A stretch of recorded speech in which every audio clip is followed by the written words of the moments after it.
The 911 call happened a little before noon on Sunday. It was made from one of the surviving roommates' phones, but cops were very specific in not saying that it was one of the surviving roommates who made the call. It was made from their phone. There were several people in the house at that time. From what we understand from our reporting, the roommates woke up.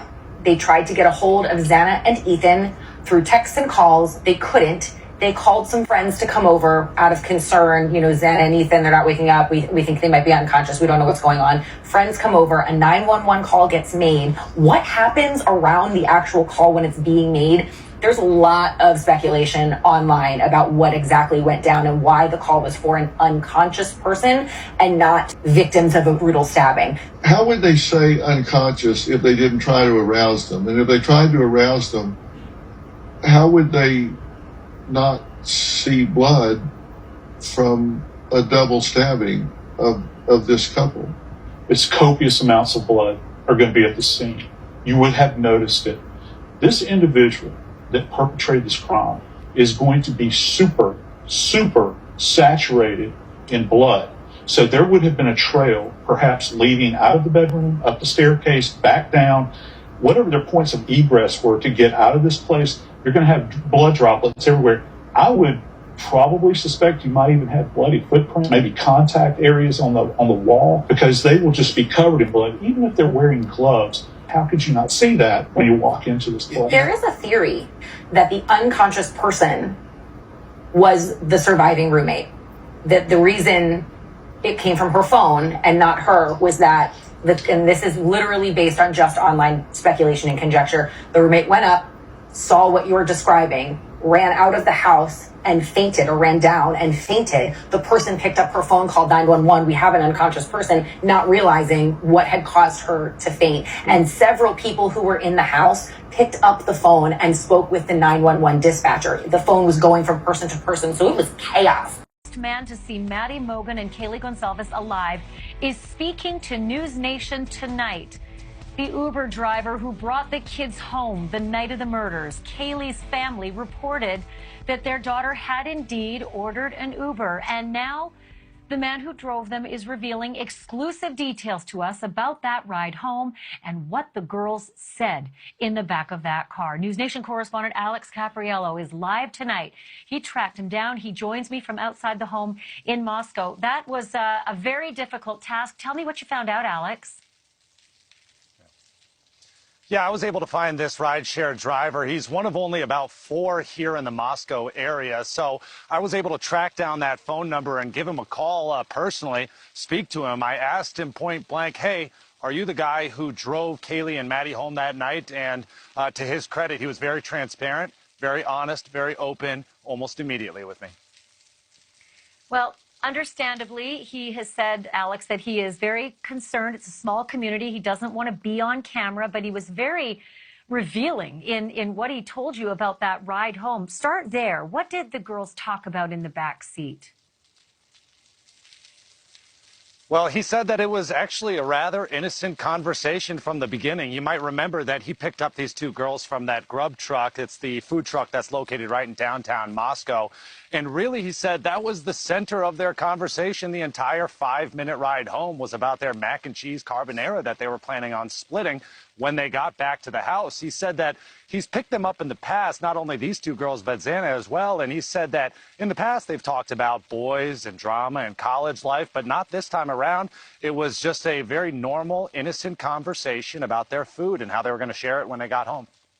So that's also revealing that he knew them. He had them in the car multiple times before. This is a small town, so if they've taken an Uber a couple of times, it would be likely that he'd be the driver. And he said, indeed, he knew them. He knew all 3 of them. Yeah, that's exactly right. He said that obviously as one of only about 4 rideshare drivers in this area, he picks up these girls a lot. And not to mention, we already know that this is so close to Frat Row. And of course, we've reported that this is a party house. So a lot of times students would come here. And so he said that Xana, that Kaylee and Maddie were no strangers to them. He's given them rides home from the bars, home from work, home from school. So he knows them. He has driven them before. But back again to this, he said that there was nothing out of the ordinary that night, that right now or in that moment that it was just an innocent conversation. Of course, the frats were bumping on a Saturday night, but here at the house, it was quiet, and he saw nothing out of the usual.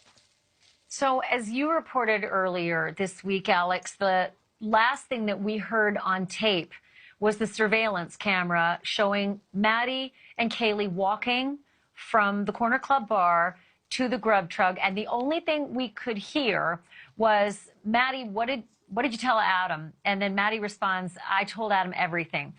Was there any conversation in the back of the Uber car about Adam or the bartender? Because Adam turned out to be the bartender. Did he mention anything like that?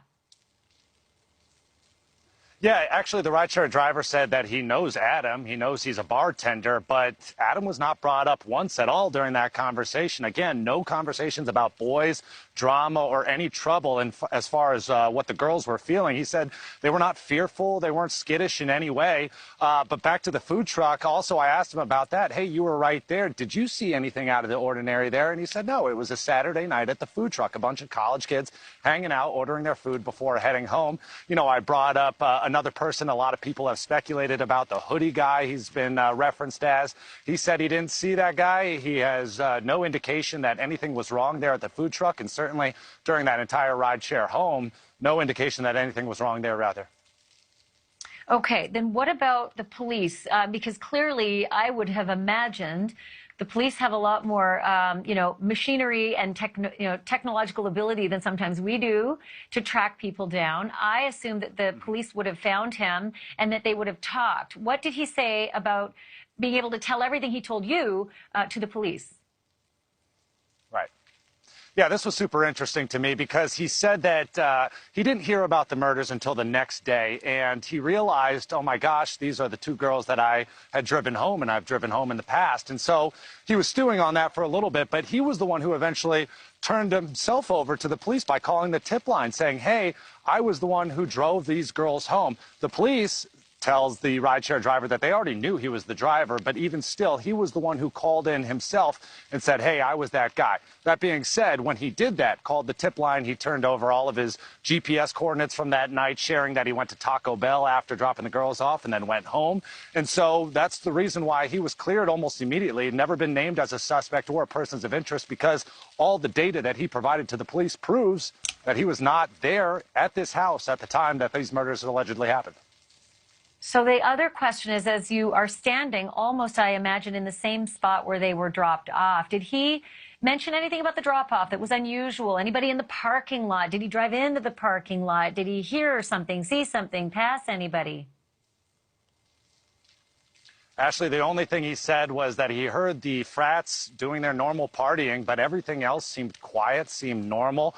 There were no headlights. There was no one following him. He says he's got a great memory, and he would know whether or not anyone was trailing him or if there was anything suspicious at all. As far as the drop-off, he said that he brought them right up the street here on King Road and dropped them off here at the foot of the driveway. He never pulls actually into the driveway because he says, based on his training, he always wants to be able to have a quick getaway in the event that something bad happens to him, like he gets robbed on the side of the road. But he dropped them off here on King Road. He watched them get out of the car. He did not watch them physically go into the home, but he said that he trusted that they were going to be safe because he's driven them so many other times, and he knew that these two girls were together. Thank you. I believe she got the car in Arizona, so that's highly likely, yes. Do you know what kind of car she was driving? I don't. And you mentioned about the roommates, the surviving roommates. Have you had any opportunity to contact them? Do you or Jeff or Xana's sister, Jasmine, do you have their contact information? Are you able to call them to talk to them? Jasmine and Jeff are in contact with them, yes. They were all at the memorial today, and yeah. And what did those girls, Bethany and Dylan, say to Xana's dad and her sister about that morning when they woke up and came upstairs? What did they tell Jeff and Jasmine? I don't know. You would have to ask them that. I'm not going to speak for anybody else. I'm sorry. Do you know, Kara, if Dylan and Bethany came upstairs and were trying to wake Xana? Because they were trying to wake one of their roommates. Do you know if it was your daughter they were trying to wake? I don't have that answer either. I'm sorry. It's okay. And did they say that they could not get beyond a locked door, and that's why they had no idea what was on the other side of the bedroom door and called in an unconscious person? I believe that's right. What do you know about that? That they called in an unconscious person. I know that. But beyond that, I don't know. So it's hard for you to understand as well why, if there was such a terrible crime that had been committed, the roommates might not have seen the evidence of that crime. Absolutely, yes.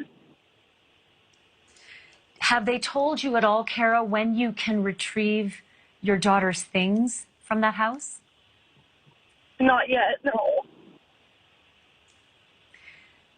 I want to ask you, if you can for us, Kara, about Xana. What would you like people to know about your daughter? We've seen pictures and we've seen social media, but you know her heart. What would you like everyone to know about her? Xana, if you knew Xana, you knew what a light she was to everybody she came across. She was just such a positive influence on everybody around her. I honestly, and I'm not saying this because I'm her mother and biased, it's just the truth. There's nothing negative you could say about her. She was just such a good soul. And she deeply cared about her friends and her family. And she would never hurt anybody. I don't understand who would want to do anything to any of these kids. They were all great, great kids, and they were all good, good friends, lifelong friends, even, aside from Ethan. And Ethan was such a great kid, too. No parent should ever go through this. These kids were good kids. I don't understand. Have you had a chance? Who would want to do this. Have you had a chance to speak with Ethan's parents? No, not yet. Are you going to have a chance to speak with them? I'm sure I will, yes.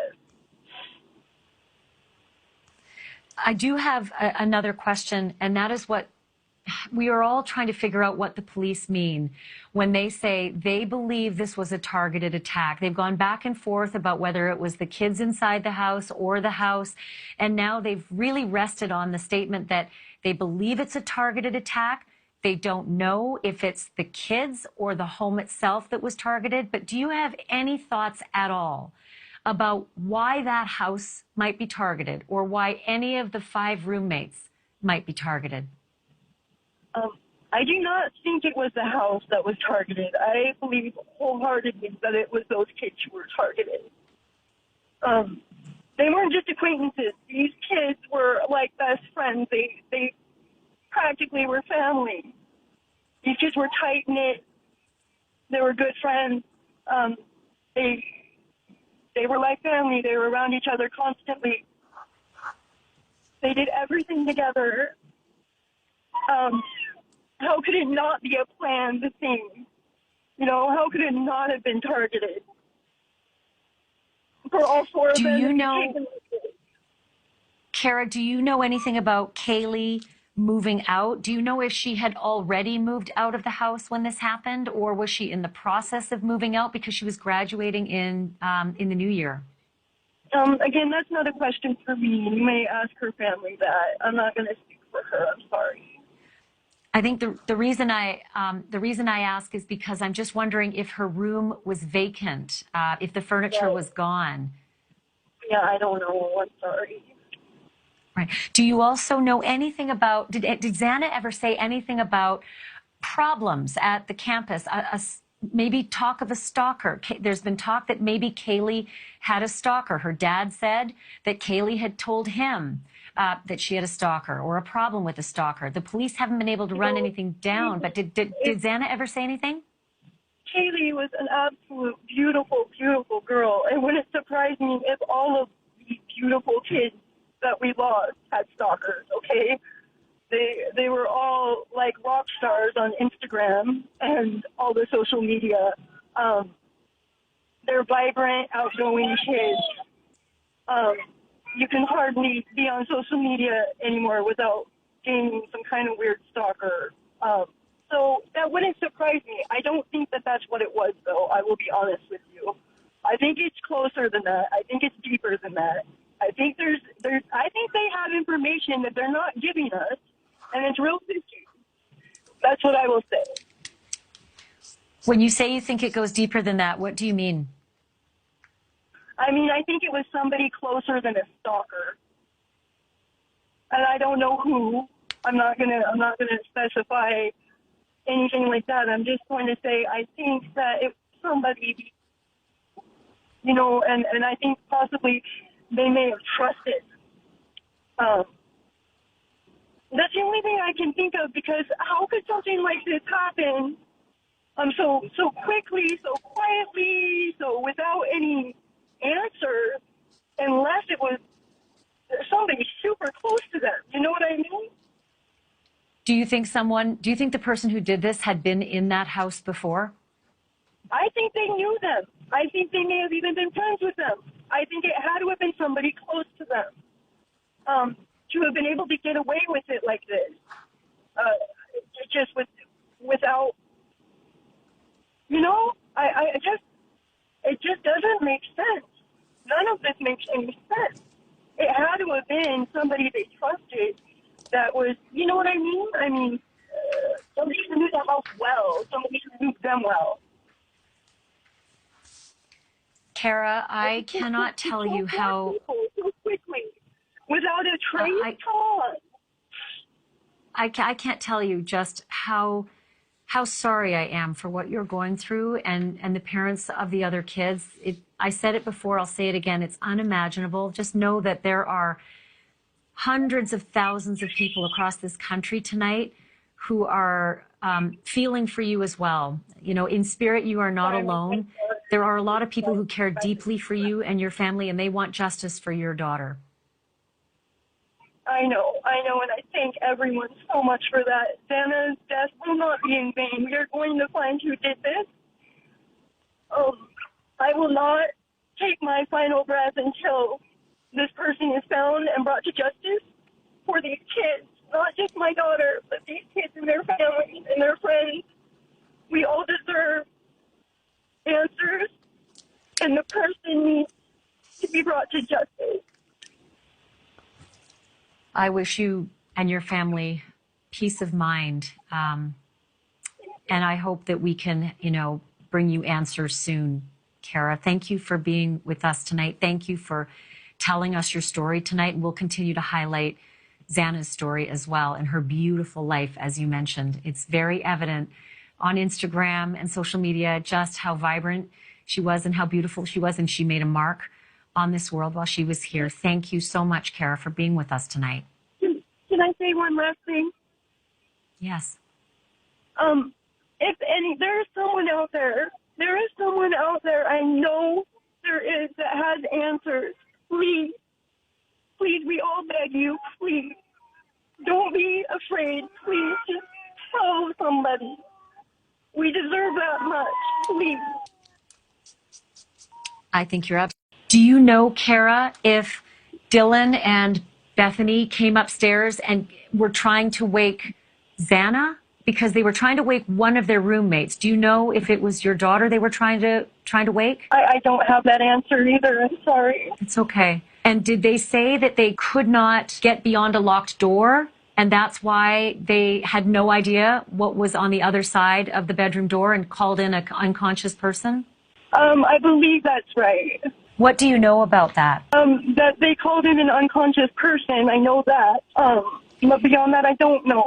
So it's hard for you to understand as well why, if there was such a terrible crime that had been committed, the roommates might not have seen the evidence of that crime. Absolutely, yes. Have they told you at all, Kara, when you can retrieve your daughter's things from that house? Not yet, no. I want to ask you, if you can for us, Kara, about Xana. What would you like people to know about your daughter? We've seen pictures and we've seen social media, but you know her heart.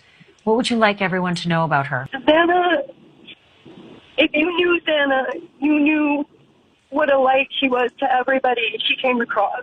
She was just such a positive influence on everybody around her. I honestly, and I'm not saying this because I'm her mother and biased, it's just the truth. There's nothing negative you could say about her. She was just such a good soul. She deeply cared about her friends and her family, and she would never hurt anybody. I don't understand who would want to do anything to any of these kids. They were all great kids, and they were all good friends, lifelong friends, even, aside from Ethan. And Ethan was such a great kid, too. No parent should ever go through this. These kids were good kids. I don't understand. Have you had a chance? Who would want to do this. Have you had a chance to speak with Ethan's parents? No, not yet. Are you going to have a chance to speak with them? I'm sure I will, yes. I do have another question. We are all trying to figure out what the police mean when they say they believe this was a targeted attack. They've gone back and forth about whether it was the kids inside the house or the house. And now they've really rested on the statement that they believe it's a targeted attack. They don't know if it's the kids or the home itself that was targeted. But do you have any thoughts at all about why that house might be targeted or why any of the 5 roommates might be targeted? I do not think it was the house that was targeted. I believe wholeheartedly that it was those kids who were targeted. They weren't just acquaintances. These kids were like best friends. They practically were family. These kids were tight-knit. They were good friends. They were like family. They were around each other constantly. They did everything together. How could it not be a planned thing? How could it not have been targeted?